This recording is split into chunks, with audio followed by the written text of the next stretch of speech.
नमस्कार। आप सुन रहे हैं द बॉलीवुड रेडियो और मैं हूं आपके साथ आकाश। दोस्तों, आज के इस पॉडकास्ट में एक किस्सा राजेश खन्ना का है, लेकिन आपको इस किस्से को समझने और जानने के लिए हमारे साथ तकरीबन 57-58 साल पीछे चलना पड़ेगा।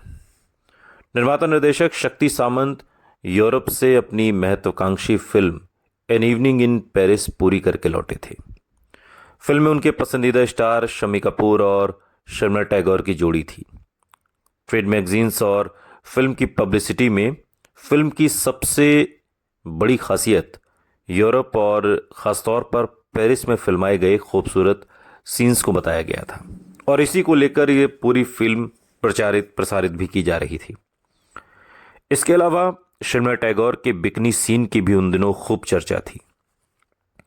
फिल्म का संगीत पहले ही हिट हो चुका था, लेकिन जब फिल्म रिलीज हुई तो सबको यही लगा कि निर्देशक का सारा ध्यान फिल्म पर न होकर पेरिस घुमाने पर ही रहा। कहानी के नाम पर फिल्म में कुछ भी नया नहीं था जो लोगों को दीवानेपन की हद तक आकर्षित कर सके। ये फिल्म उतनी नहीं चली जितनी शक्ति सामंत को उम्मीद थी, और वो काफ़ी निराश भी हुए, चूंकि फिल्म महंगी बनी थी, बजट बड़ा था फिल्म का। लेकिन विश्लेषकों ने, जो फिल्म क्रिटिक थे, उन्होंने ये भी माना कि दरअसल वक्त भी बदल रहा है। शम्मी कपूर अब उस युवा हीरो की तरह नज़र नहीं आते जैसा कि वो पहले नज़र आते थे, और इस फिल्म के बाद शक्ति सामंत शम्मी कपूर के ही साथ एक बड़े बजट की एक और फिल्म जाने अनजाने शुरू करना चाहते थे। फिल्म की स्क्रिप्ट तैयार थी, लेकिन शम्मी कपूर उस वक्त अपनी दूसरी फिल्मों की शूटिंग में काफ़ी बिजी थे, और इसके अलावा उस दौर में शम्मी कपूर का वज़न भी बहुत बढ़ गया था। शक्ति सामंत चाहते थे कि फिल्म के रोल के लिए शम्मी कपूर अपना वज़न थोड़ा कम कर लें, और लगातार अचानक से उनका वज़न बढ़ता जा रहा था। थोड़ा उम्र का भी आप असर कह सकते हैं, और इन वजहों से फिल्म शुरू होने में देरी हो रही थी। तो इस बीच जो वक्त था, शक्ति सामंत ने एक छोटी सी फिल्म बनाने का इरादा किया। वो इस फिल्म को जल्द से जल्द पूरी करना चाहते थे और रिलीज कर देना चाहते थे। फिल्म वालों की जुबान में इस तरह के प्रोजेक्ट को क्विकी कहा जाता है, बम्बईया भाषा में क्विकी, यानी जो फौरन बन जाए बहुत जल्दी, जिसमें ज़्यादा तामझाम ना हो और कम बजट भी। स्क्रिप्ट राइटर सचिन भौमिक ने शक्ति सामंत को एक कहानी सुनाई थी जो उन्हें बहुत पसंद आई थी। ये एक महिला प्रधान सब्जेक्ट था, और पूरी कहानी उस औरत के संघर्ष के इर्द गिर्द घूमती थी। ये स्टोरी आइडिया 1946 की मशहूर Hollywood film to each his own से भी काफ़ी मिलता जुलता था। पहले शक्ति सामंत ने फिल्म का नाम रखा सुबह प्यार की।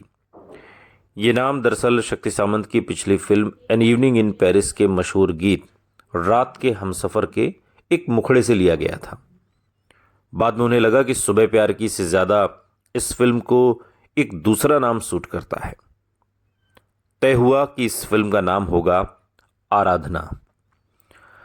शक्ति सामंत जल्द से जल्द इस फिल्म को पूरी करना चाहते थे, क्योंकि उन्हें शम्मी कपूर के साथ अपनी दूसरी फिल्म पर लगना था, दूसरे प्रोजेक्ट पर लगना था, और वो उनके लिए मेन फिल्म थी। ये तो साइड में एक क्विकी बना रहे थे। हीरोइन के रोल के लिए उन्होंने अपर्णा सेन से बात की। अपर्णा को कहानी पसंद आई और उन्होंने फौरन फिल्म में काम करने के लिए हामी भर दी। कहानी में हीरोइन के पति और बेटे की भूमिकाओं के लिए भी शक्ति सामंत को दो अच्छे अभिनेताओं की जरूरत थी। शक्ति सामंत ने नासिर हुसैन की फिल्म बहारों के सपने के रेशेस देखे थे, और उन्हें राजेश खन्ना का जो संवेदनशील अभिनय करने का तरीका था वो काफ़ी पसंद आया था। राजेश खन्ना को चुनने वाले यूनाइटेड प्रोड्यूसर्स में से एक प्रोड्यूसर वो खुद भी थे, और उन्हें भी राजेश खन्ना को एक रोल देना था नियमों के मुताबिक, जो तय शर्त थी। आराधना में अपर्णा सेन के प्रेमी के रोल में राजेश खन्ना फिट लगे, और ये रोल बहुत बड़ा भी नहीं था, और फिल्म के पहले भाग में ही किरदार की मौत होनी थी। शक्ति सामंत ने सोचा कि इस किरदार के लिए राजेश खन्ना ही फिट रहेगा, और एक फिल्म में मुझे उसे काम देना भी है जो यूनाइटेड प्रोड्यूसर्स का जो करार है तो शक्ति सामंत के ऑफिस से फोन आते ही राजेश खन्ना की खुशी का ठिकाना नहीं था। हालांकि ये एक महिला प्रधान फिल्म थी, मगर कई फ्लॉप फिल्मों के बाद एक प्रतिष्ठित बैनर की बड़ी फिल्म मिलना भी किसी बड़ी उपलब्धि से कम नहीं भी था। हर नई फिल्म खुद को साबित करने का एक नया मौका थी। लेकिन शूटिंग शुरू होने से कुछ वक्त पहले ही मुसीबत शुरू हो गई। डेट्स की समस्या बताकर अपर्णा सेन फिल्म से अलग हो गईं। शक्ति सामंत के बेटे निर्देशक असीम सामंत बाद के दिनों में एक इंटरव्यू में उस दौर का किस्सा सुनाते हैं। वो कहते हैं कि मेरे पिता को इस रोल के लिए हीरोइन चुनने में काफ़ी मुश्किल से गुजरना पड़ा। अपर्णा सेन से बात हो चुकी थी, लेकिन आखिरी वक्त में उन्होंने इनकार कर दिया और इसी के साथ नई हीरोइन की तलाश जोर शोर से शुरू हुई। शक्ति सामंत को एक ऐसी हीरोइन चाहिए थी जो फिल्म की शुरुआत में रोमांटिक ग्लैमरस लड़की के किरदार में फिट हो जाए और फिर मां के गंभीर किरदार में एक सशक्त अभिनय भी कर सके। और इस तरह से फिल्म का पूरा भार हीरोइन के कंधों पर ही था। ये एक महिला प्रधान फिल्म ही थी। शक्ति सामंत ने कई हीरोइनों के नाम पर विचार किया। फिल्म की शूटिंग शुरू होने में ज्यादा समय भी नहीं बचा था और इसी तनाव में उनके जहन में शर्मिला टैगोर का नाम आया। उन्होंने फिल्म कश्मीर की कली में शर्मिला को हिंदी फिल्मों में लॉन्च भी किया था। इसके बाद वो उनकी सावन की घटा और एन इवनिंग इन पेरिस की हीरोइन भी रह चुकी थी और इन सभी फिल्मों में रोमांटिक और ग्लैमरस रोल ही शर्मिला ने किए थे। एन इवनिंग इन पेरिस में तो उन्होंने बिकनी पहनकर एक सीन भी किया था, जिसको लेकर काफी हंगामा उस दौर में हुआ। फिल्म आराधना का रोल उनकी इमेज से बिल्कुल अलग एक गंभीर तरीके का रोल था। उस वक्त का समाज काफी कंजर्वेटिव था, अगर आप 57-58 साल पहले के समाज को समझने की कोशिश करें। और शर्मिला टैगोर एक इंटरव्यू में कहती हैं कि उस वक्त का समाज काफी कंजर्वेटिव था। मेरी सगाई हो चुकी थी और मैं अपनी इमेज बदलकर एक गंभीर अभिनेत्री के रूप में दिखना चाहती थी। तभी सचिन भौमिक, जो बंगाल से हैं, वो मेरे पास ये स्क्रिप्ट लेकर आए। मुझे सब्जेक्ट बहुत पसंद आया। शर्मिला टैगोर बताती हैं एक इंटरव्यू के दौरान ये तमाम बातें। एक गंभीर अभिनेत्री के रूप में अपना सिक्का जमाने का ये सुनहरा मौका था। फिल्म के शीर्षक से लेकर पूरी कहानी, सब कुछ शर्मिला टैगोर पर, उनके किरदार पर केंद्रित थी। लेकिन राजेश खन्ना खुश थे क्योंकि उन्हें शर्मिला टैगोर जैसी बड़ी स्टार के साथ काम करने का मौका मिल रहा था। फिल्म की बाकी कास्टिंग भी पूरी हो चुकी थी, शूटिंग डेट्स भी तय हो गई थी। फिल्म की शूटिंग अब शुरू ही होने वाली थी, लेकिन तभी एक और घटना हुई जिसने इस फिल्म के भविष्य पर सवाल खड़ा कर दिया।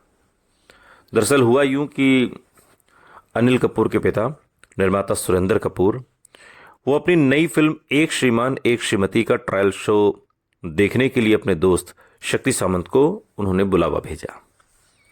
सुरेंद्र कपूर इस फिल्म की जो फिल्म थी एक श्रीमान एक श्रीमती, इसके हीरो थे शशि कपूर। उस दौर में फिल्म इंडस्ट्री में आमतौर पर ऐसा चलन था कि एक फिल्मकार अपने करीबी दोस्तों को रिलीज से पहले फिल्म दिखाकर उनका फीडबैक लेता था। फिल्म के खत्म होते होते शक्ति सामंत का दिल बैठ गया। वो सकते में थे क्योंकि एक श्रीमान एक श्रीमती का क्लाइमैक्स हूबहू उनकी आराधना से मिलता था, जिसकी शूटिंग वो कुछ ही दिनों में शुरू करने वाले थे। उनके बेटे असीम सामंत बताते हैं कि एक इंटरव्यू में कि डैड ये देखकर सन्न रह गए थे कि दोनों फिल्मों का क्लाइमैक्स बिल्कुल एक सा है। और ऐसा मुमकिन भी था क्योंकि दोनों फिल्मों के लेखक एक ही थे, सचिन भौमिक। और उन्होंने इस मुद्दे पर काफी सोचा और फिर अपनी फिल्म को बंद करने का मन बना लिया। बेहद तनाव में शक्ति सामंत अपने ऑफिस पहुंचे। जिस छोटी फिल्म को वो जल्द से जल्द बनाकर रिलीज कर देना चाहते थे, वही उनके लिए बड़ी परेशानी का सबब बन गई। उसी शाम उनके ऑफिस में लेखक गुलशन नंदा और मधुसूदन कालेलकर भी पहुंचे। दोनों कुछ नए स्टोरी आइडिया पर बातचीत करने आए थे और उन्होंने देखा कि शक्ति सामंत बहुत तनाव में हैं। और जब वजह पता चली तो गुलशन नंदा ने उन्हें हिम्मत बंधाने की कोशिश की। उन्होंने शक्ति सामंत से कहा कि अभी शूटिंग शुरू होने में काफ़ी समय बाकी है, तब तक स्क्रिप्ट में कुछ ना कुछ तो बदलाव कर लेंगे। लेकिन शक्ति सामंत की घबराहट कम नहीं हो रही थी।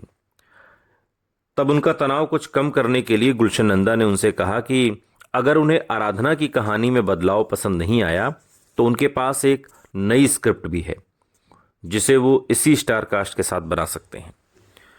शक्ति सामंत को यह बात जंच गई और उस समय गुलशन नंदा ने उन्हें अपनी नई कहानी कटी पतंग सुना दी। कहानी का नरेशन खत्म होते होते शक्ति सामंत के चेहरे पर मुस्कान लौट आई। उन्होंने फौरन फैसला कर लिया कि इस नई कहानी पर वो फिल्म जरूर बनाएंगे। तनाव कम हुआ तो गुलशन नंदा के साथ वो आराधना की स्क्रिप्ट पर काम करने बैठ गए। स्क्रिप्ट के दूसरे भाग में वो घंटों तक फेरबदल करते रहे और फिल्म का तकरीबन एक नया क्लाइमैक्स लिख डाला। असीम सामंत जो शक्ति सामंत के बेटे हैं, वो बात के दिनों में एक इंटरव्यू में इस बात का जिक्र करते हुए बताते हैं कि पहले डैड ने आराधना के सेकेंड हाफ पर काम किया, फिर उन्होंने कटी पतंग पर जमकर चर्चा की। उनकी 2 सबसे बेहतरीन फिल्मों की नींव एक ही शाम में रखी गई थी। और इसी चर्चा के दौरान गुलशन नंदा ने शक्ति सामंत को राय दी कि फिल्म में राजेश खन्ना को ही शर्मिला टैगोर के बेटे का रोल भी दे दिया जाए, यानी उनका डबल रोल कर दिया जाए। शक्ति सामंत को बात जच गई, यानी जिस राजेश खन्ना का फिल्म आराधना में छोटा सा रोल था, शाम खत्म होते होते वो डबल रोल में बदल चुका था। कम से कम स्क्रीन टाइम के हिसाब से वो फिल्म में शर्मिला टैगोर जितने ही अहम हो गए थे। उस शाम नियति जैसे राजेश खन्ना के पक्ष में थी।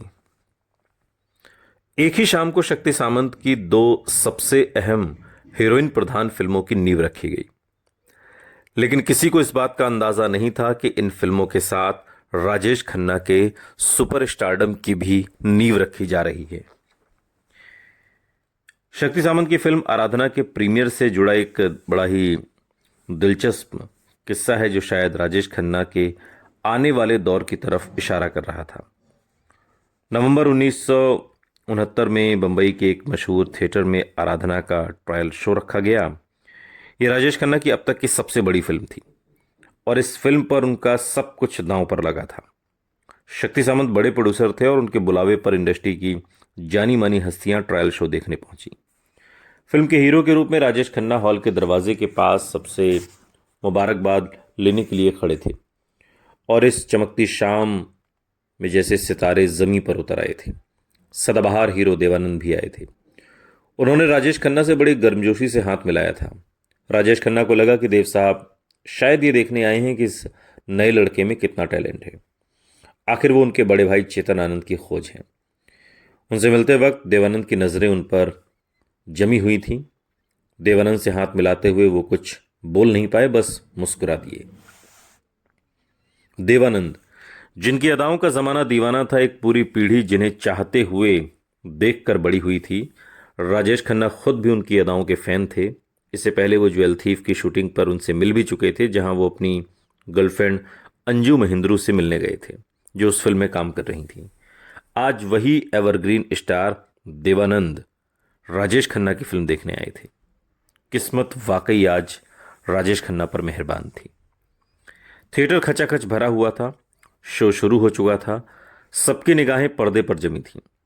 राजेश खन्ना को मानो अपने कंधे पर लोगों की उम्मीदों का भारी बोझ महसूस हो रहा था।